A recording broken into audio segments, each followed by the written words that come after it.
नमस्कार दोस्तों, स्वागत है आप सभी का हमारे YouTube चैनल पर। अभी तक हमने नवपाषाण काल तक का अध्ययन पूरा कर लिया है।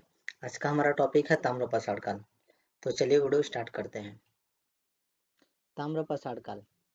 इस काल में मनुष्य पत्थर और तांबे के औजार और उपकरण का प्रयोग करने लगे थे, इसीलिए इस काल को ताम्रपाषाण काल कहा जाता है।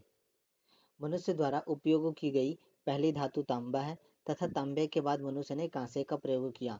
ताम्रपाषाण काल संस्कृति ग्रामीण संस्कृति थी। ताम्रपाषाण काल संस्कृति हड़प्पा संस्कृति के पूर्व की संस्कृति है और हड़प्पा संस्कृति के समकालीन भी है और हड़प्पा संस्कृति के बाद की संस्कृति है। ताम्रपाषाण काल को हम दो भाग में विभक्त करते हैं। पहला परवर्ती हड़प्पा सभ्यता क्षेत्र, दूसरा ताम्रपाषाणिक संस्कृतियाँ। परवर्ती हड़प्पा सभ्यता, इसमें सिंध क्षेत्र आते हैं जहां झूकर झाकर संस्कृतियों के साक्ष्य मिले हैं। पंजाब और वहारपुर जो वर्तमान में पाकिस्तान का क्षेत्र है, यहाँ कब्रगाह और एक संस्कृति के साक्ष्य मिले हैं। गुजरात जहां लाल चमकीले मृतभांड प्राप्त हुए हैं। ताम्रपाषाणिक संस्कृतियाँ। ताम्रपाषाणिक संस्कृति ग्रामीण संस्कृति थी। यहाँ के घर लकड़ी घास फूस से बने हुए आयताकार व गोलाकार होते थे। मातृदेवी के पूजा के साक्ष्य मिले हैं।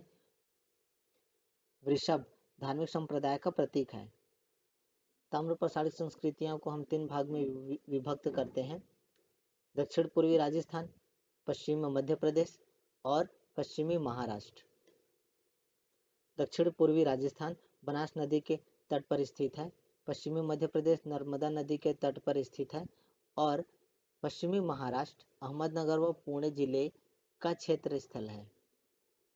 दक्षिण पूर्वी राजस्थान।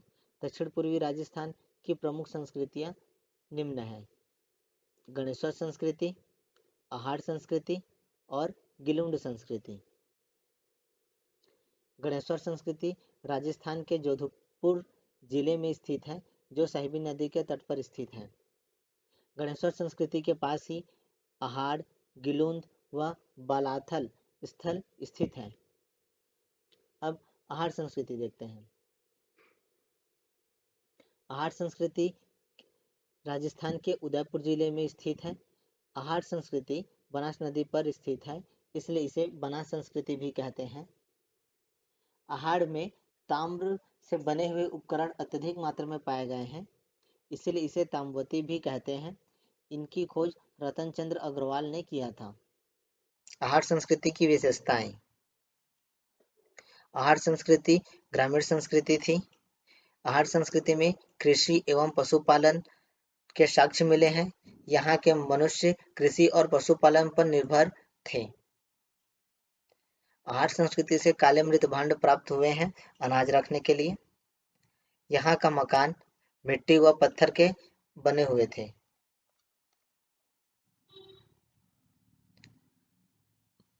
गिलुंड संस्कृति।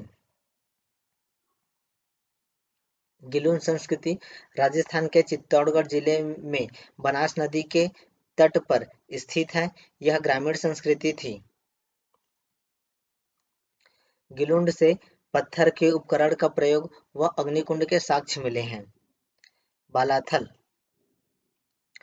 पत्थर व तांबा का प्रयोग किया गया था। पश्चिमी मध्य प्रदेश। अब देखते हैं पश्चिमी मध्य प्रदेश। पश्चिमी मध्य प्रदेश दो प्रकार की संस्कृतियां थी। पहला मालवा संस्कृति, दूसरा कायथा संस्कृति।